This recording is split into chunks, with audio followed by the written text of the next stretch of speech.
Last week, the New York Times published an article detailing allegations of racism at Phoenix area branches of JPMorgan.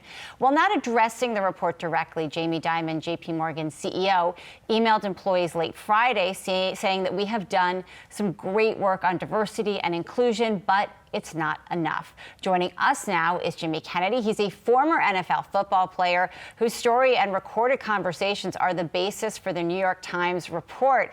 So, Jimmy, since the article came out, what has the response been? Have you heard from other people that have had similar experiences? Yes, actually. I receive a lot of support. A lot of people email me, send me DMs.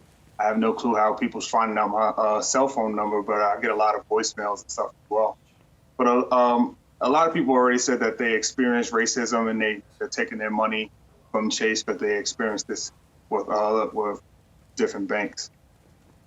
You know, and Jimmy, the article is it's summing up your experience, and essentially you were trying to become a private client at the bank, and you were essentially told, no, you could not because of the way that you look. And now the defense is that this is just a few branches, but in your interactions with the JPMorgan system as you experienced them, does it seem to you like it was just a few bad apples, or was this about something that it seemed like the bank was keeping from you because of who you are and what you represented?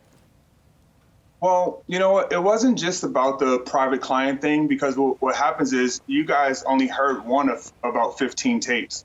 I have about 15 recordings. I was being lied to. My money was being, held up. I was being told I couldn't have an annuity because of my age. I was also told that how is it that I was investing $90,000 in Bright House annuity, and I was told I couldn't do it. They held my money up for 3 months, and I was told athletes always blow their money and buy big cars and big jewelry and stuff like that. It's impossible for me not to need this $90,000 here in the near future. I guess a bunch of stuff that I was told. It wasn't strictly just about the private client thing.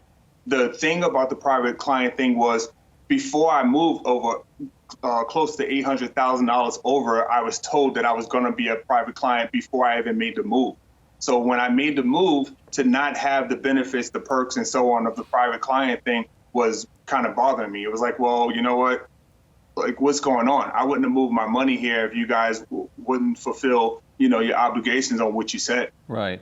Hey, Jimmy, what are you looking for now from JPMorgan? Do you not ever want to do business with them, or do you want to do business with other brokerage firms?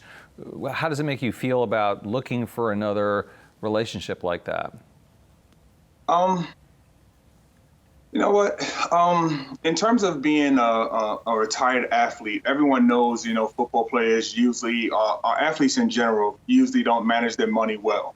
So if we can't trust into a financial institute, I could see if I went and I picked the wrong financial advisor, but how do we feel safe if we actually walk into a branch and say, hey, you know what? Even if I was to do the lowest thing or put my money in a savings or something like that, so I don't lose money, how does an athlete feel comfortable doing that thing if we can't even go to a branch, if they're, discriminating against us?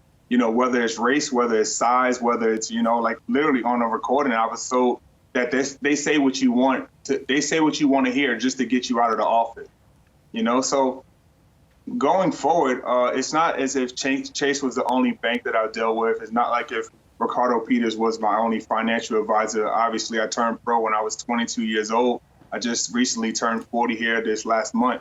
So I've been investing with people and so on, but what's happening in this situation is actually it's a gift and it's a curse.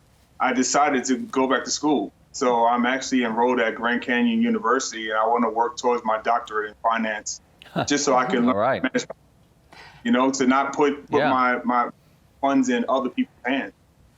That's definitely one way to do it. We reached out to JPMorgan, and Jamie Dimon, the CEO, had sent a letter to employees on Friday, and I'm just going to read part of that. He said, I am disgusted by racism and hate in any form. Any such behavior, explicit or veiled, deliberate or unconscious, is unacceptable and does not reflect who we are as a company and how we serve our clients and communities every day. Have you heard from JPMorgan? I'll let my lawyer handle all those things. I mean, obviously they're talking and stuff, but JPMorgan 5 months ago told us that they listened to the tapes and it wasn't racism at all. They told us that they let a black man listen to the tapes and they said that none of this stuff was racism. And I said, well, let the public decide. And Jimmy, before I let you go, you mentioned that you're working towards your doctorate at this point. When you just think generally about the advice that athletes get and the way that athletes are viewed, you mentioned it earlier in terms of how they treat their finances and what the modern athlete really means, I think, culturally.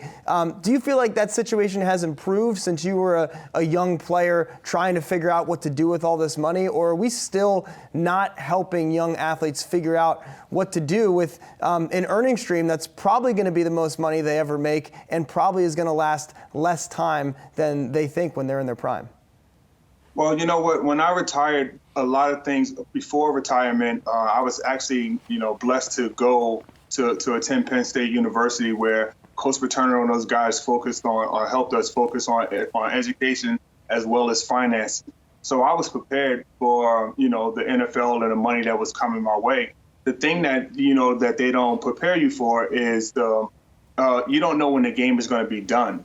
So what happens is you don't know when your body is going to take a toll. You don't know when you're not playing no more. I wish I could have played 12 to 15 years instead of the 9 years that I got. So when you stop, the struggle is finding your identity. Once you find out who you are and what you're going to do next and so on, you're conditioned. 9 years, you get a $30,000 check, $40,000 check every 2 weeks or every week or so on. And then now you go work for, $50,000, $60,000 a year is a mindset. So I think a lot of young players are now setting themselves up. Like, for example, when I played, no matter what my salary was, I only lived off of $250 a year. So it's just about budgeting things and doing things the right way. So that's why I was saying before, when it comes to having an institute and having a financial institute that can actually help you grow, like and I say this as a black man, I say this as a man from New York City, my goal has always been to change my family's legacy, to go out there and save as much as I can. I didn't play football. Obviously, I love the game. I love the job. But I didn't play this game just so I can go out and be a Hall of Famer. It was to play this game as long as I can, to use it as a platform, a stepping stone, so I can, make as much money as I can to start businesses and go on and be successful in life. So when I walked into JPMorgan, I didn't walk in as a retired football player. I walked in as a businessman. I walked in and said, hey, here's what we need. Let me move this amount of money over and so on. We're talking, when I hear, feedback from people act like I only had $800,000. No, I moved $800,000. Since then, I've moved $800,000 to my other accounts. But I've only moved a certain amount of money to JPMorgan, and that's literally because it's about less than 5 minutes away from my house. Jimmy Kennedy, thank you so much for joining us and for sharing your story. And we'll be eager to hear how everything goes for you with your new education. But thanks for joining us on our platform today. Hey investors, Zach Guzman here. Are you interested in learning more about the markets and getting the latest financial news? Well, then click right here to subscribe to our Yahoo Finance YouTube channel. Get the latest up-to-the-minute market analysis, big interviews in the world of finance, and information on how to manage your money every day wherever you are.